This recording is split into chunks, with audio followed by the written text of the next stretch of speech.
بسم الله الرحمن الرحیم۔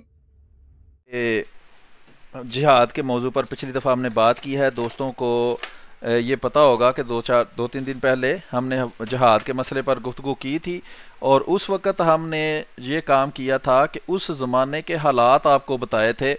یہ کہا جاتا ہے جی حضرت مرزا غلام احمد قادیانی علیہ الصلوۃ والسلام کے بارے میں کہ آپ نے جہاد کو حرام قرار دیا تاکہ جو ہے انگریز وہ مسلمانوں سے جو حکومت چھینی گئی تھی، تو اس کے بارے میں انگریز کو خطرہ تھا کہ انہوں نے پھر بہت سخت جہاد ہمارے ساتھ کرنا ہے، تو اس کو حرام قرار دلوا دیتے ہیں حضرت مرزا غلام احمد قادیانی علیہ الصلوۃ والسلام کے ذریعے۔ تو ہم نے اس زمانے کے حالات بتائے تھے کہ یہ نام کے مسلمان آج کل جو یہ باتیں کرتے ہیں، ان کے باوجود کس طرح ماریں کھا رہے تھے مختلف قوموں سے، اور کس طرح خود جڑیں کاٹ رہے تھے، اور مغلیہ حکومت ایک مرا ہوا جو ہے وہ ہاتھی تھا کہ جس سے بو آ رہی تھی سب کو، اور کسی کام کا بھی نہیں تھا۔ تو اس کے بعد انگریزوں نے آ کر خاص طور پر پنجاب میں جہاں حضرت مرزا غلام محمد قادیانی علیہ الصلوۃ والسلام تھے، وہاں تو سکھوں نے انتہائی ظلم کیے مسلمانوں کے اوپر، اور مذہبی آزادی جو ہے، حضرت مرزا غلام محمد قادیانی علیہ الصلوۃ والسلام چونکہ ایک مذہبی لیڈر تھے، کوئی سیاسی لیڈر نہیں تھے، تو اس لیے مذہبی آزادی خاص طور پر پنجاب کے اندر بالکل مفقود تھی۔ مسلمانوں کے لیے اذان دینے پہ پابندی تھی، اور مختلف قسم کے سخت حالات آگے انشاءاللہ حوالہ جات کے اندر بھی مزید آئیں گے۔ تو یہ جو ہے وہ ہم نے مختلف حالات بیان کیے حضرت سلیم جی جی ایک دفعہ چیک کر لیں، میرے خیال دوست کہہ رہے ہیں کہ آواز ان کو میری نہیں آ رہی۔ نہیں، اب آ رہی ہے ان کو۔ اچھا، کیونکہ میں نے وہ آج آن کیا ہے یوٹیوب چینل پہ، تو اس پہ جو میسج نظر آ رہے ہیں مجھے، اس میں یہ لکھا آ رہا ہے کہ میری آواز جو ہے وہ نہیں آ رہی۔ ہاں، اس کی وجہ یہ ہے کہ میں کئی دن کئی ہفتے اپنا کمپیوٹر بند نہیں کرتا، تو اپ ڈیٹس وغیرہ آئی ہوتی ہیں، وہ مجھے پتہ چل گیا ہے کیوں ایسے ہوتا ہے، تو وہ کئی 2-3 ہفتے 4 ہفتے گزر جائیں تو اس کے بعد پھر اس طرح ہوتا ہے، وہ میں کمپیوٹر پھر ریسٹارٹ کروں نا تو پھر یہ مسئلہ حل ہو جاتا ہے، لیکن وہ اس طرح مجھے پتہ نہیں چلتا جب تک کوئی اور بندہ لائیو میں آئے نا۔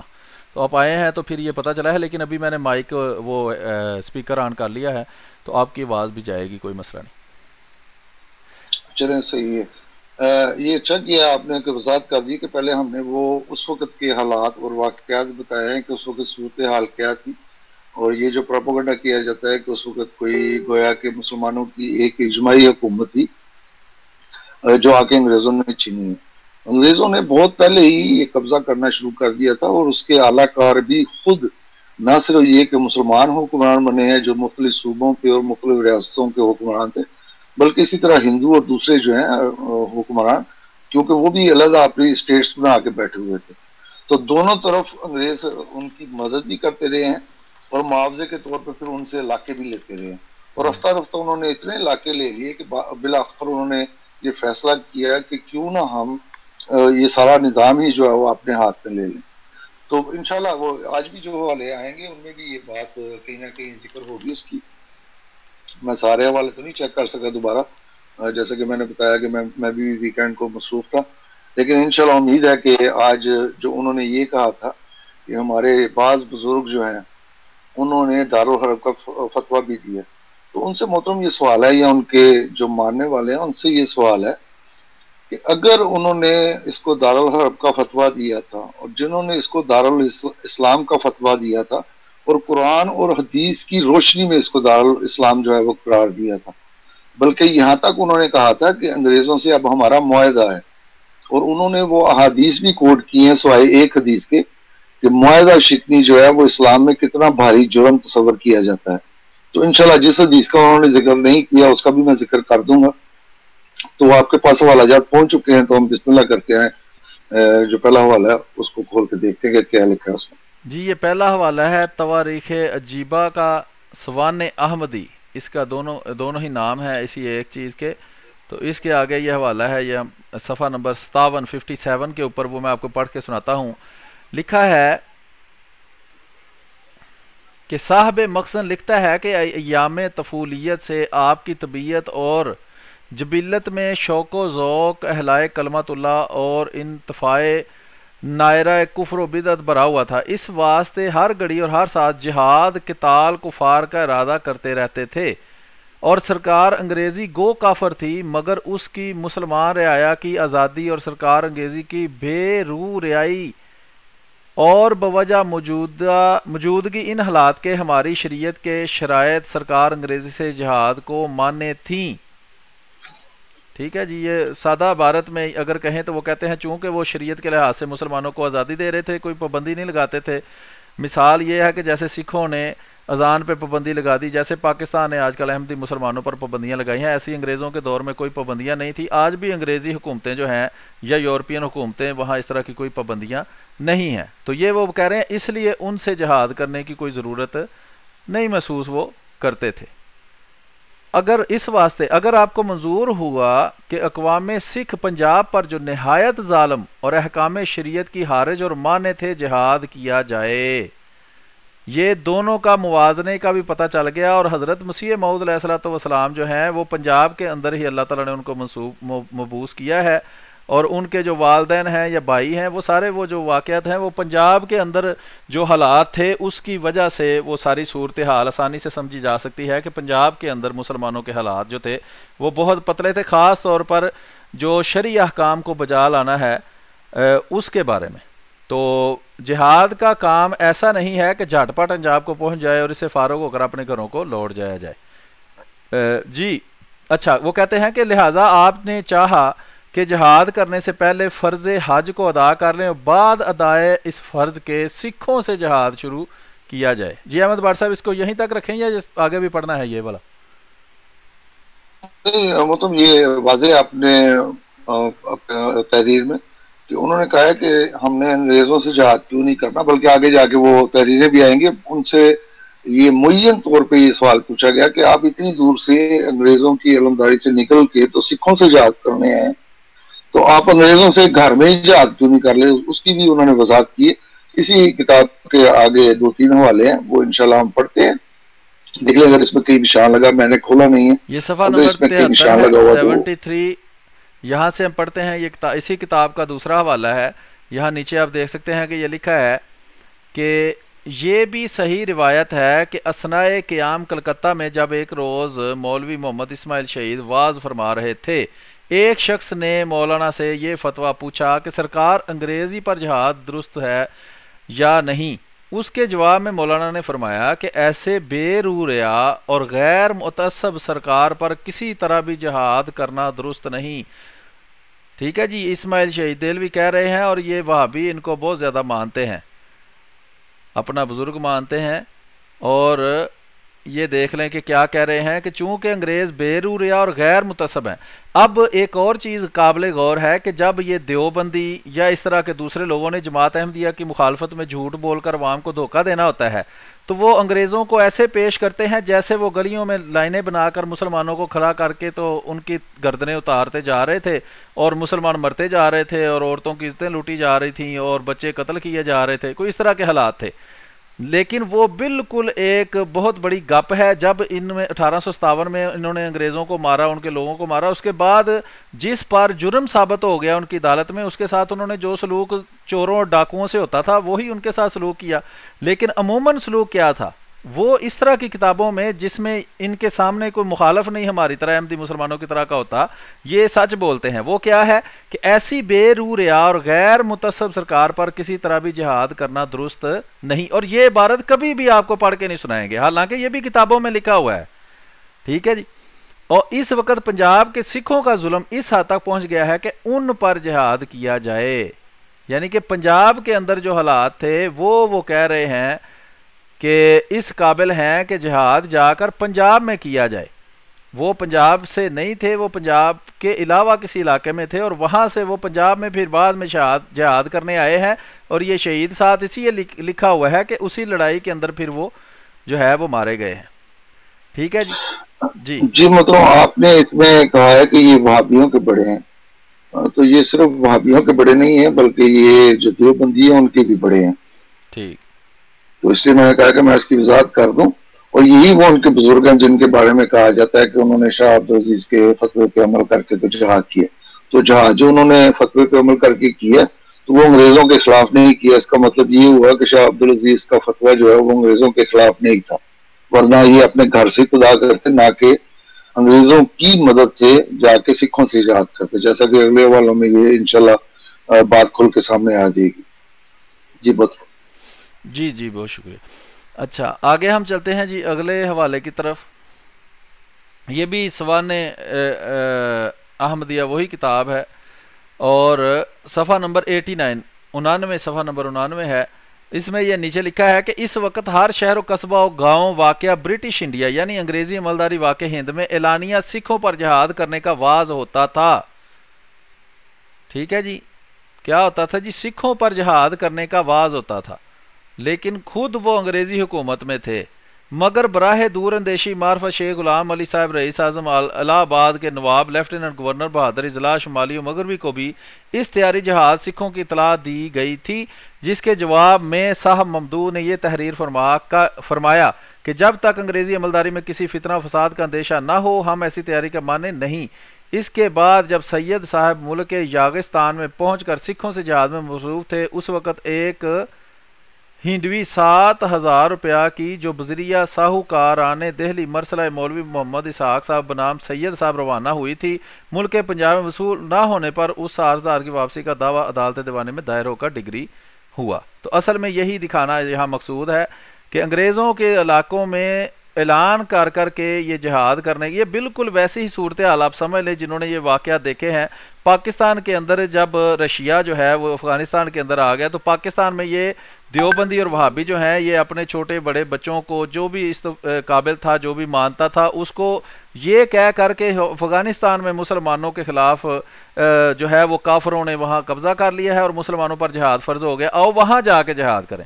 تو یہ اس وقت وہاں اسی طرح یہ انگریزوں کے علاقے میں جو تھے اور وہاں سے یہ سکھوں کے علاقے میں یعنی پنجاب کے اندر آ کر تو جہاد کرنا انہوں نے چاہا، لیکن انگریزوں پر جہاد نہ انہوں نے خود کیا نہ ہی انہوں نے جہاد کا فتویٰ کوئی اس طرح کا دیا ہے.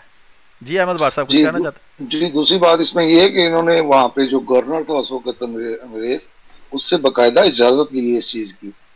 اسی طرح وہ جو آپ نے ہنڈی کا پڑھا ہے تو کسی نے پیسے بھیجے جہادیوں کے لیے تو وہ کوئی شخص جو تھا وہ پیسے لے کے تو بیٹھ گیا، اس کے خلاف باقاعدہ مقدمہ ہوا اور انگریزی عدالتوں نے ان کے حق میں فیصلہ کیا اور وہ پیسہ ان کو پہنچایا گیا. یعنی کہ یہ جو مجاہدین سکھوں کے خلاف جہاد کرنے کی تیاری کر رہے تھے ان کا پیسہ کسی نے مار لیا تو اس کے خلاف انگریزوں کی عدالتوں نے فیصلے دیے اور ان مجاہدین کو وہ پیسہ جو ہے وہ دیا گیا.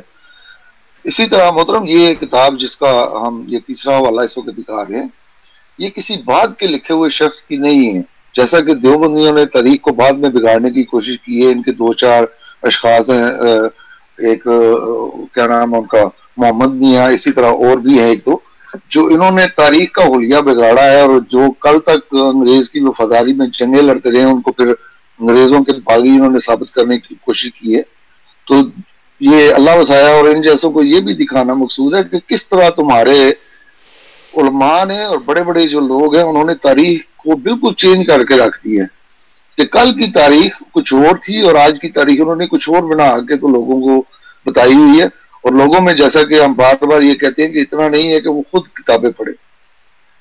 اسی طرح یہ جن کی یہ کتاب ہے یہ اس وقت مجاہدین میں شامل تھے اور ان کو بھی کالا پانی کی سزا ہوئی تھی، اس لیے ان کی باتیں لکھی ہوئی زیادہ معتبر ہیں نہ کہ جو آج کی تاریخ جو ہے دیوبندی لکھ رہے ہیں.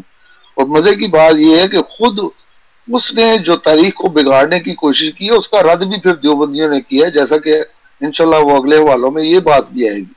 تو اس طرح یہ ان کے یہ دوغلا پن جو ہے وہ بار بار ظاہر ہوتا ہے اور یہی ہم دکھانا بھی چاہتے ہیں کہ یہ علماء کس طرح دوغلے ہیں کہ ایک طرف یہ اس طرح کے فتوے دیتے ہیں، دوسری طرف کے فتوے دیتے ہیں اور جو بھی گروہ کامیاب ہوتا ہے پھر یہ اس کے ساتھ ہو جاتے ہیں دیکھیں جی ہم نے تو یہ فتویٰ دیا ہوا تھا. تو اللہ وسایہ صاحب کو پھر مخاطب کر کے ان کے جو ہواری ہے ان کو مخاطب کر کے کہتا ہوں کہ تمہاری تاریخ کا یہی دوغلا پن جو ہے وہ دکھانا ہے ہم نے. کس طرح تم نے ہر ایک کو انگریز کا ایجنٹ کہا ہے. دیوبندیوں نے اہل حدیث کو، بریلویوں کو اور جماعت کو انگریز کا ایجنٹ کہا. اہل حدیث نے دیوبندیوں کو، بریلویوں کو اور دیوبندیوں کو انگریز کا ایجنٹ کہا. اسی طرح بریلوی جو ہے وہ وہابیوں کو، دیوبندیوں کو انگریز کا ایجنٹ کہتے ہیں. یہ ساری حوالہ جات جو ہے تمہاری کتابوں میں موجود ہے اور سب سے تمہیں آسان طریقہ یہی نظر آتا ہے کہ آج اس وقت، اس وقت کسی نے کسی کو بھی انگریز کا ایجنٹ نہیں کہا تھا جب تک انگریز یہاں پہ آئے. اب جو تم نئی تاریخیں لکھ رہے ہو اس میں تم ایک دوسرے کو ایجنٹ نہ صرف ثابت کرتے ہو بلکہ بتاتے بھی ہو. اور دوسری بات یہ ہے کہ انگریز کو بقول انہی کے بڑوں کے لے کے بھی خود ان کے ہی بڑے آئے تھے.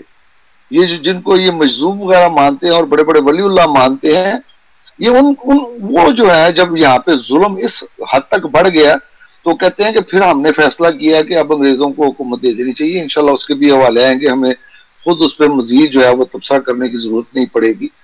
اس سے آگے والا حوالہ ہم پڑھ دیتے ہیں. جی یہ ایک صفحہ نمبر 91 پہ پڑھ دیتا ہوں کہ نہیں پڑھنا، یہ اسی کتاب کا صفحہ نمبر 91 ہے. اس پہ لکھا ہے جی یہ بھی ایک صحیح روایت ہے کہ جب آپ سکھوں سے جہاد کرنے کو تشریف لے جاتے تھے کسی شخص نے آپ سے پوچھا کہ آپ اتنی دور سکھوں پر جہاد کرنے کیوں جاتے ہیں؟ انگریز جو اس ملک میں حاکم ہے اور دین اسلام سے کیا منکر نہیں ہے؟ گھر کے گھر میں ان سے جہاد کر کے ملک ہندوستان لے لو، یہاں لاکھوں آدمی آپ کا شریک اور مددگار ہو جائے گا. کیونکہ سینکڑوں کو سفر کر کے سکھوں سے ملک پار ہو کر افغانستان میں جانا اور وہاں برسوں رہ کر سکھوں سے لڑنا یہ ایک ایسا امر محال ہے جس کو ہم لوگ نہیں کر سکتے. سید صاحب نے جواب دیا کہ کسی کا ملک چھین کر ہم بادشاہت کرنا نہیں چاہتے، نہ انگریزوں کا نہ سکھوں کا. یہ بھی بڑی اہم بات ہے جو یہاں لکھی ہوئی ہے کہ کسی کا ملک چھین کر ہم بادشاہت نہیں چاہتے، نہ انگریزوں کا نہ سکھوں کا. اب اس میں انہوں نے یہ دعویٰ نہیں کیا کہ یہ ہمارا ملک ہے اور ہم سے انہوں نے چھیننا تھا تو ہم واپس لے لیتے ہیں. انہوں نے کہا یہ ملک انگریزوں کا ہے، وہ سکھوں کا ہے، ہم نے ملک نہیں ہمیں چاہیے. ہمارا مقصد بلکہ سکھوں سے جہاد کرنے کا صرف یہ ہے کہ وہ ہمارے برادران اسلام پر ظلم کرتے اور زان وغیرہ فرائض مذہبی ادا کرنے سے مزاحم ہوتے ہیں. کہ انہوں نے جہاد کا مقصد بھی بتا دیا کہ جہاد کا مقصد ہی صرف یہ ہے، ملک حاصل کرنا جہاد کا مقصد نہیں ہے. مقصد یہ ہے کہ مسلمانوں کو آزادی کے ساتھ اسلام پر عمل کرنے کے لیے جگہ فراہم کی جائے اور جس جگہ پر جس حکومت کے ذریعے ان پر ظلم کیا جاتا ہے اس حکومت سے ان کی جان چھڑوائی جائے. تو یہ جہاد کا اصل مقصد بھی انہوں نے بتا دیا کہ کیوں جہاد انہوں نے کیا اور کیا مقصد تھا ان کا. جگہ حاصل کرنا مقصد نہیں تھا. اگر سکھ اب یا ہمارے غلبہ کے بعد انقلاب مستوجب جہاد سے باز آ جائیں گے تو ہم کو ان سے لڑنے کی ضرورت نہ رہے گی. اور سرکار انگریزی گو منکر اسلام ہے مگر مسلمانوں پر کچھ ظلم اور تعدی نہیں کرتی اور نہ ان کو کسی فرض مذہبی اور عبادت لازمی سے روکتی ہے. ہم ان کو ملک میں اعلانیہ واز کہتے ہیں اور ترویج مذہب کرتے ہیں. وہ کبھی مانع اور مذاق نہیں ہوتی بلکہ ہم پر کوئی زیادتی کرتا ہے تو اس کو سزا دینے کو تیار ہیں. یہ دیکھ لیں جناب کیسے انہوں نے جو ہے وہ نعت پڑی ہے انگریز حکمرانوں کی. یہ دیکھیں سرکار انگریزی گو مسلمان منکر اسلام ہے مگر مسلمانوں پر کچھ ظلم نہیں کرتی اور ان کو کسی فرض مذہبی باطل لازم میں نہیں روکتی. ہم ان کے ملک میں اعلانیہ واز کرتے ہیں اور ترویج مذہب کرتے ہیں. وہ کبھی مانع اور مزاحم نہیں ہوتی بلکہ ہم پر کوئی زیادتی کرے تو اس کو سزا دینے کے لیے تیار ہو جاتی ہے. تو اگر یہ اللہ وسایا جیسے جو دھوکے باز اور جھوٹے لوگ ہیں ان کا آپ وہ تجزیہ سنیں جو یہ کرتے ہیں تو ایسے انگریزوں کو پیش کریں گے جیسے وہ بہت بڑی کوئی عذاب آ گیا تھا اور مسلمانوں کی زندگیاں حرام ہو گئی تھیں. تو یہ ان کے جو بڑے جو ہیں دادا ابو وہ دیکھ لیں کیا کہہ رہے ہیں انگریزوں کے بارے میں. ہماری اصل کام اشاعت توحید اسلام اور سنن محمد صلی اللہ علیہ وسلم ہے سو ہم بلا روک ٹوک اس ملک میں کرتے ہیں. پھر ہم سرکار انگریزی پر کس سبب سے جہاد کریں اور خلاف اصول مذہب طرفین کا خون بلا سبب گراویں جیسا کہ آج کل دیوبندی اور وہابی جو ہے وہ اپنی دہشت گردی کا نام جو ہے وہ جہاد رکھتے ہیں کہ بلا وجہ خون بہاتے ہیں. مسجدوں میں جو ہے وہ معصوم لوگوں کو نماز پڑھتے ہوئے لوگوں کو قتل کرتے ہیں، بازاروں میں قتل کرتے ہیں، بچوں کو سکولوں میں جا کے قتل کرتے ہیں اور اس کا نام جہاد رکھ کے رسول کریم صلی اللہ علیہ وسلم کی منسوب کرتے ہیں کہ یہ ہے وہ جو رسول کریم صلی اللہ علیہ وسلم مجھے ہمیں سکھا کے گئے ہیں. تو اس سے بڑی توہین رسول کریم صلی اللہ علیہ وسلم کی کیا ہوگی. یہ جواب باسواب سن کر سائل خاموش ہو گیا اور اصل غرض جہاد کی سمجھ لی کہ اصل غرض جگہ حاصل کرنا یا علاقہ حاصل کرنا نہیں ہے، نہ ہی خون بہانا ہے. اصل غرض ہے کہ ایسا ماحول پیدا کرنا جس میں انسان خاص طور پر مسلمان اپنے مذہب کے مطابق آزادی سے زندگی حاصل کر سکے اور اپنے مذہب کی تبلیغ آزادی سے کر سکے. ٹھیک ہے جناب. تو یہ ہے جہاد کا اصل مقصد. آگے چلتے ہیں جی. صفحہ نمبر 124 ہے. اس کے آخر پہ لکھا ہے ناظرین اس سوانے کے شروع صفحہ 31 میں پڑھا ہوگا کہ اس سفر جہاز سے 7 برس پہلے جب آپ نے مقام رامپور چند نو آمد ولایتیوں کی زبان کئی مسلمان عورتوں کو سکھوں کا زبردستی کافر کر کے اپنی